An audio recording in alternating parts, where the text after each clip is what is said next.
নমস্কার বন্ধুরা, আজকে আবার চলে এসেছি নতুন আরও একটি রেসিপি নিয়ে। ঝুমার চ্যানেলে আসার জন্য সকলকে অনেক অনেক ধন্যবাদ। আমার আজকের রেসিপি এগ মশলা রাইস। তো কিভাবে বানালাম এই এগ মশলা রাইস রেসিপিটি, চলুন তাহলে দেখে নিন। ঝুমার চ্যানেলে সকলকে স্বাগত জানিয়ে আজকের রেসিপিটি শুরু করি তাহলে। রেসিপিটি করার জন্য আমি নিয়ে নিয়েছি কয়েকটা মাঝারি সাইজের পেঁয়াজ, রসুন আর আদা। সমস্তটা নিয়ে আমি মিক্সারে পেস্ট করে রেখে দেবো।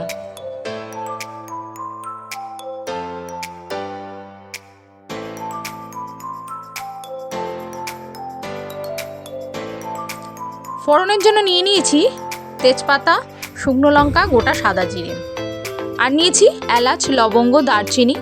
মাঝারি সাইজের দুটো পেঁয়াজকে ঝিরিঝিরি করে কেটে নিয়েছি, আর নিয়েছি 3টে সেদ্ধ করা ডিম। ডিমটা আপনারা পছন্দ মতন কম বেশি করে নিতে পারেন। ডিমগুলোর খোসা ছাড়িয়ে নিলাম। এরপর সেদ্ধ ডিমগুলোকে ছোট ছোট করে ছুরি দিয়ে টুকরো টুকরো করে নেব। আচ্ছা বন্ধুরা, আজকের আমার এই রেসিপিটি কেমন লাগলো তা অবশ্যই কমেন্ট করে জানাবেন। ভালো লাগলে একটা লাইক ও শেয়ার করে দেবেন। আর আমার পরবর্তী ভিডিওর আপডেট পাওয়ার জন্য চ্যানেলটি সাবস্ক্রাইব করে রাখার অনুরোধ রইল। কড়া বসিয়ে দিয়েছি। কড়াটা গরম হয়ে গেলে তাতে পরিমাণ মতন দিয়ে দিলাম সর্ষের তেল। আপনারা চাইলে রিফাইন তেলও ব্যবহার করতে পারেন। তেলের পরিমাণটা একটু বেশি লাগবে। এবার ফোড়নে দিয়ে দেবো প্রথমেই এলাচ, লবঙ্গ, দারচিনি। এবার দেব তেজপাতা, শুকনো লঙ্কা, সাদা জিরে। তেলেতে যেটাই আগে ছাড়বেন সেই ফ্লেভারটাই বেশি রান্নাতে অনুভব করবেন, তাই আমি এলাচ, লবঙ্গ, দারচিনিটাই আগে দিলাম। সমস্তটা একটু হালকা করে ভেজে নেব। এরপর দিয়ে দেবো কুচনো পেঁয়াজগুলো এবং ভালোভাবে একটু ভেজে নেব। এতে দিয়ে দেবো পরিমাণ মতন নুন আর 1 চামচ মতন চিনি। মশলার পরিমাপগুলো অবশ্যই নির্ভর করে আপনারা কতটা রান্না করবেন তার উপর। পেঁয়াজটা একটু ভালোভাবে ভাজা হয়ে গেলে, খুব লাল করে ভাজা হবে না, এর মধ্যে দিয়ে দেবো পেঁয়াজ, আদা, রসুনের পেস্টটা। ভালোভাবে নাড়িয়ে চাড়িয়ে খানিকক্ষণ এটাকে কষিয়ে নেব, যতক্ষণ না এটার একটা কাঁচা গন্ধ চলে যায়। এটা কষাতে কষাতে যখন একটু তেল ছেড়ে আসবে তখন এর মধ্যে কিছু মশলা অ্যাড করব।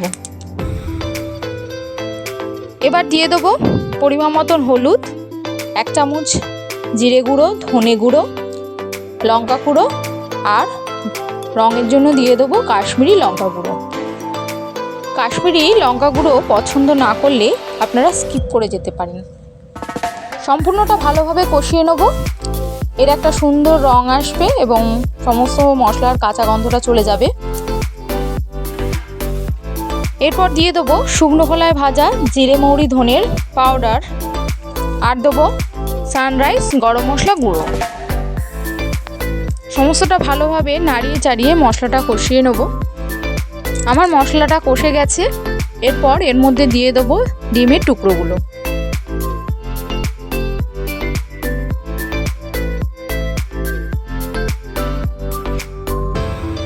গ্রেভিটার সঙ্গে ডিমটা ভালোভাবে নাড়িয়ে চাড়িয়ে কষিয়ে নেবো খানিকক্ষণ এবং সমস্তটা ভালোভাবে মিশিয়ে দেবো। এরপর এর মধ্যে দিয়ে দেবো ভাত। এটা কিন্তু কোনো হাফ বয়েল নয়, ফুল বয়েল, যেরকম ভাত আপনারা খান সেটাই করা আছে। সবটা ভালোভাবে মিশিয়ে নিতে হবে। আজকের আমার এই রেসিপিটি এগ মশলা রাইস রেসিপিটি কেমন লাগলো তা অবশ্যই কমেন্ট করে জানাবেন। ঝুমার চ্যানেলে আসার জন্য সকলকে অনেক অনেক ধন্যবাদ। এগ মশলা রাইসের সঙ্গে পরিবেশন করলাম কাঁচা পেঁয়াজ আর একটা ডিমের পোচ। রোজ একঘেয়ে রান্নার থেকে এটা একটু অন্যরকম। অবশ্যই বাড়িতে একবার ট্রাই করবেন। আশা করব সকলের ভালো লাগবে। তো আজকের মতন আসি তাহলে, নেক্সট দিন নেক্সট আরও একটি রেসিপি নিয়ে চলে আসবো। সবশেষে বলবো নমস্কার বন্ধু, সুস্থ থাকুন, ভালো থাকুন।